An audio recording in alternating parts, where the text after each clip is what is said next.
আসসালামাইকুম। তো দেখেন গাছ থেকে ফ্রেশ পাকা সবেদা। এই সবেদাগুলো যে এত সুন্দর দেখতে, মাশাআল্লাহ। এই যে একটা পাকা পাইছি, এই যে আরেকটা, এই যে আরেকটা, একদম লম্বা লম্বা করে হয়ে আছে।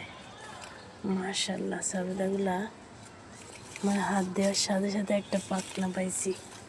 এই যে একদম গাছ থেকে নামাইছি, দেখেন একদম ফ্রেশ। এই যে এখান থেকে নিচ্ছি মাত্র।